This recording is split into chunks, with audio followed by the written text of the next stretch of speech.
G'day mates, it's be.busta here. So I wanted to grab you guys for a few seconds before the video starts to give you a quick update about something. Please excuse my voice as I'm a little bit sick at the moment and you can probably hear that I've got the flu. So I noticed in some of my recent videos that some people would like to see more scary stories and less countdown videos. I've given this some thought and I've decided that from now on Wednesdays, I'll be mixing up the videos with a shift of focus onto scary stories again. The reason I'm making this decision is because of two reasons.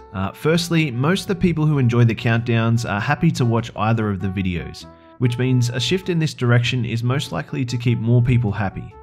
Secondly, I don't want to lose the focus of this channel, which has always been about scary stories. I'll also be mixing up the layout of the scary story videos with some theme videos and some mixed story videos just to keep things interesting. I will be keeping the freaky film on Fridays though, because a lot of people have actually requested that I keep this going, but as for Wednesdays, you should expect a lot more scary stories on those days. Now also, I just want to address a couple of things I've seen in the comment section below as well. Firstly, some people have complained about the puns that I make at the end of the stories and have claimed that I'm getting off on the deaths and injuries of others and stuff like that. I'd just like to point out that all of the jokes I make at the end relate to incidents where people escape, and I try to avoid making jokes about people who are actually injured or killed. I find this type of joking distasteful and pretty unnecessary. I know that there will always be trolls, but I wanted to just answer this to be clear with all of the people who are here just to enjoy the videos. Secondly, I know there's an enormous political divide going on at the moment within the States, and some people have claimed that my videos are being used as leftist or liberal propaganda or something. Firstly, the videos I make, I try to keep as objective as possible, and I mean, if some cop does something to a black man that convicts him, well then I'm going to share that. I mean, facts are facts, and I'm not going to try and change them just for the sake of other people's political agendas and feelings. Secondly, as someone who hates politicians and politics just in general, while I have leanings toward a particular side, I'm certainly not committed to any party or side. And most importantly, the focus of this channel has never been about politics. It's always been about entertainment and education. That's it, guys. And I guess I just wanted to get all of this off my chest, as a lot of these types of comments have been creeping in, and I wanted to make sure that everyone here that is a regular person to this channel knows that I'm not what a lot of these people are claiming that I am, and I'm not trying to promote any of this kind of stuff. And I know a lot of you guys will know that, but it just frustrates me that people will do this kind of stuff. So I just wanted to be clear with everyone here so that they know. So if you see these types of people in the comment section below, do me a favor, tell them to watch this video and sit the fuck down, man, because this is just ridiculous. I am sorry I even had to say all of this, but the comments have gotten a bit out of hand recently, and I just felt I needed to address these things before they gained any more traction. So with all of that out of the way, I would also like to thank Corpse Husband for helping me out with this video and doing a little feature piece here. You can also go check out his video where I featured in one of his videos and share some of the love for Corpsey. But without any further ado guys, thanks for listening and let's begin.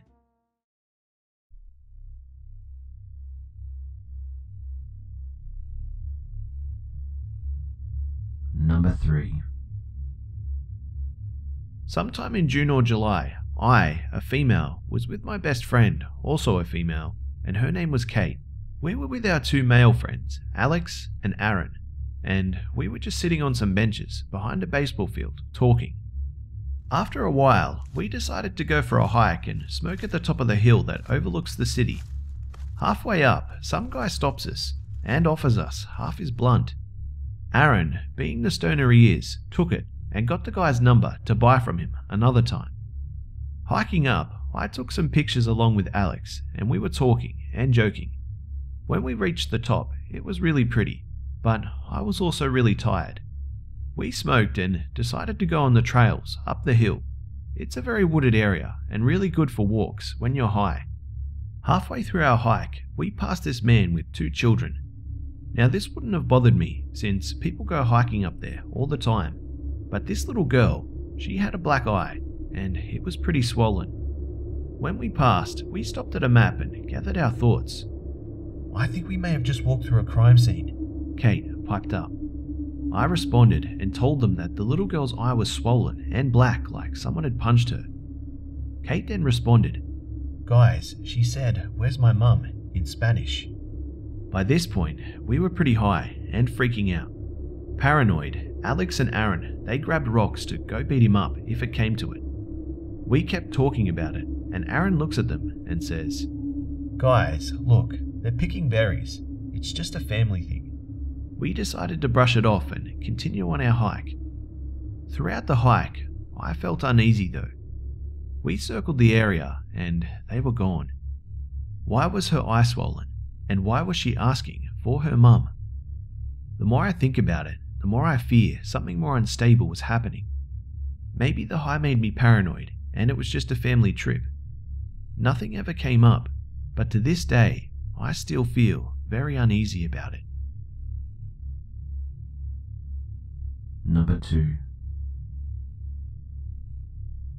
So when this happened, I was young, probably about 8 at the time. I don't have the best memory, so this is mostly my mom's story. I live in a small town in western North Carolina. Not much happens here. Everyone knows everyone and there's nothing to do, so everyone is on pain pills, meth, etc. When I was about 5, we moved into a house built by Habitat for Humanity. The land had been donated and our house is up a long dirt road that has my neighbor's driveway, then goes up a bit more and kind of forks, so there's a small driveway leading to my house, and then a trail into the woods that used to be used for hunting.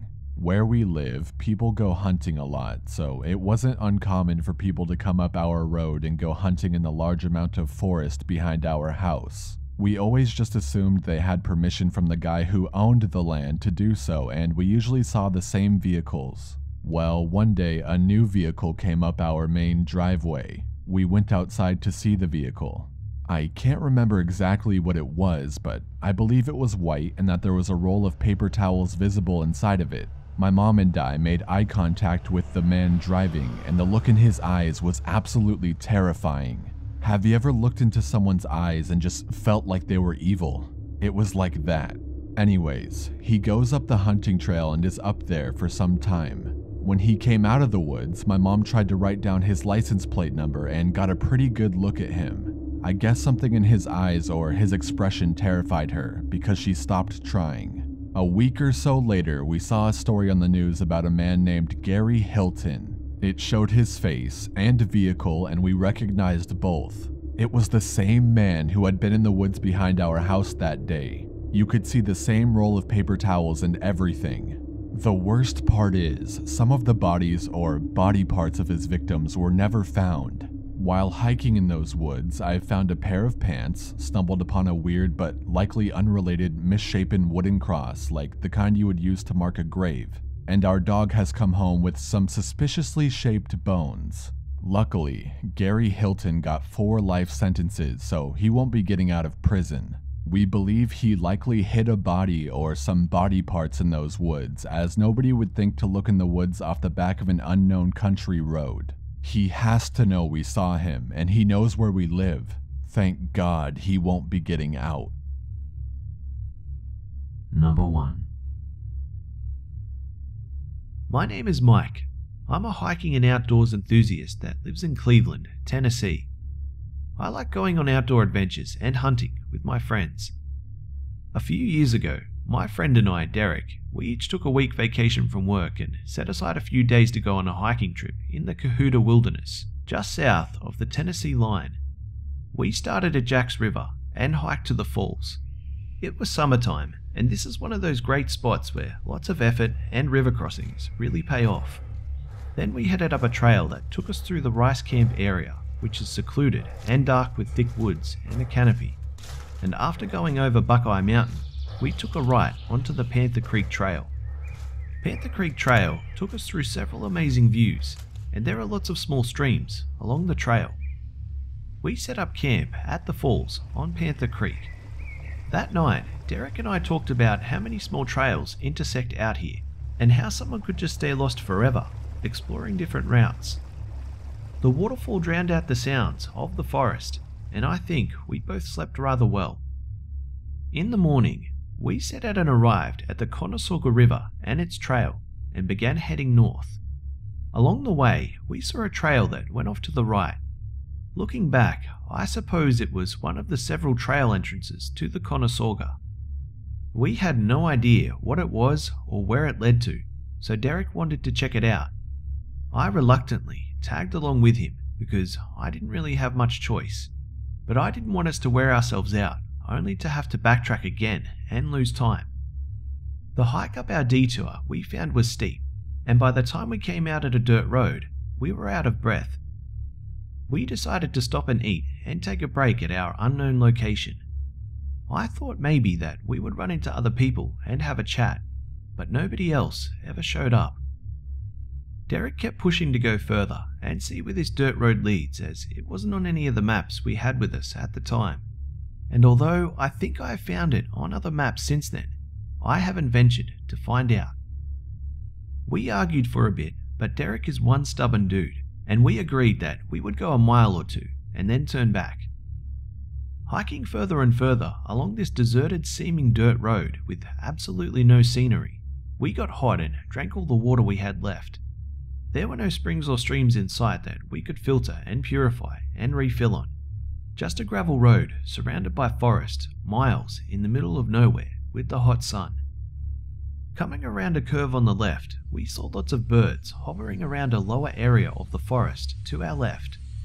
Just a little further, also on our left, we noticed a trail with a metal gate. Sometimes forestry services have these entrances that go to trails that they use as shortcuts into them. Anyway, we decided we would head down into there and try and find a spring to refill our water. And remembering all the birds hovering around that general direction, we figured there must be water there. So we decided that we would head there and then head back to our original course. Not long after taking this trail, we saw what looked like full garbage bags leaning against a tree. There were signs of a camp, but old signs. The fire pit had been rained on since it was last used, but it hadn't rained for days, so we knew this stuff was abandoned. There was lots of tightly braided plastic wrap someone used as cordage wound around a semi-large tree. I remember thinking that it was an odd place to set up a shelter in relation to where the fire pit was. We assumed this was a poacher's camp because inside the trash bags were lots of rags with old blood on them. It was all abandoned and left in a reckless fashion, as is typical for poachers. So we decided to burn the garbage real well before packing up. That way bears or other animals that smell it won't eat the plastic and rags. I found it unusual though that there were no beer cans or bottles. This whole area is notorious for them being littered along trails and secluded dirt roads, especially at poacher camps. But it was all bloody rags, tape, cords, zip tie straps, and lots of McDonald's cups and garbage. Derek and I even joked about how many trips to McDonald's it would take to fill this bag up.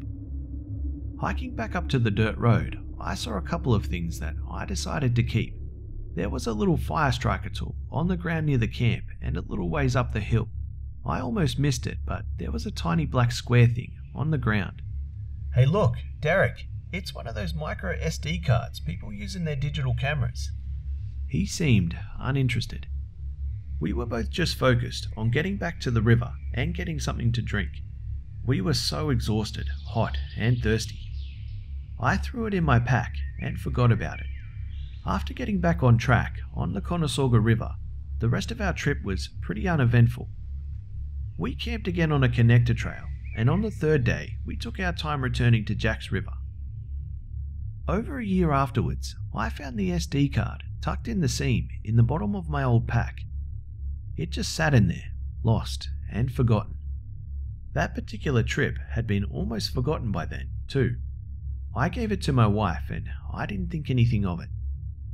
A few days later, she called me at work and said that she had to show me something when I got home.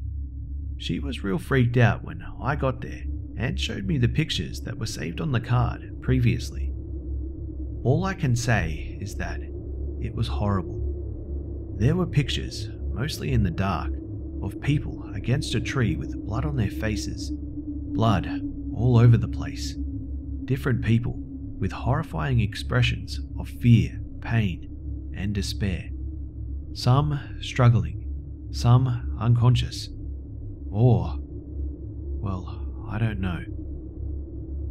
Most were male, but at least 2 were women. There may have been more though, if they look similar. It's hard to say. These photos all looked so real though. I mean, there was just too much motion blur and imperfect shots and angles to be set up. Some of them were close-ups of tears running down faces. Others were just such a horrible, bloody mess that it was hard to make out the details. I think most of the blood or wounds were on the faces, but the breasts too for the women. One had slight scratch marks carved around in patterns. Another had horrible gashes through her, like split open kind of gashes. It may have been the same one later. I really couldn't tell. They were all so disgusting and scary. Derek had since moved to Ohio, so I called him and I told him about it. We had been on several trips before, so it took a minute for him to remember which one I was talking about. He was pretty shocked and wanted to see, but I was afraid to do anything with the pictures. I didn't copy them or anything. I never wanted to even look at them again. I put the SD card in a plastic bag and went to our local police station and told them everything about it. I really wanted them to look at the pictures right then and there, but they just put it in evidence, or whatever they do with these things, and asked me to go over the story several times and took everyone's numbers. I'm really not sure that they even figured out the location, as it was pretty confusing. Since then, I've tried several times to find out more information about what they know about it or any explanation, but they always give me the runaround. They sent everything to Murray County Police Department in Georgia, as that's where we were when it was found, and I can only guess that it's their jurisdiction or something. But every time I've called, it takes them forever to figure out what case I'm even talking about. I just want some explanation, some answers to what's going on out there, to who those poor people were, to how much danger we were in. But they always act like it's none of my business if I don't have any info to give them. Looking back, it scares me when I think of the details that meant nothing at the time, like all the birds we saw. What if there were dead bodies down there? What if there still is? How would we have reacted if we stumbled onto them? It should have been just a ways down, a few steep hills from the camp we found if my sense of direction and memory are correct. Those straps that I thought were cordage for a shelter, those may have been used to bind people to that tree. What if we had some close call and didn't even know about it? These things just haunt me. If anyone has any leads, information, or even ideas, please let me know by contacting me on the email that be.busta will leave in the description below.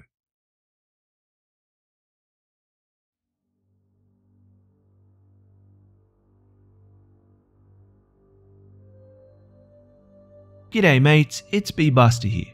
Well, I hope you enjoyed the video guys.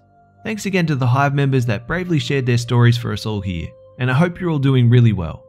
For the chance to have your story feature in a video, you can send your story to my email, which is in the description below.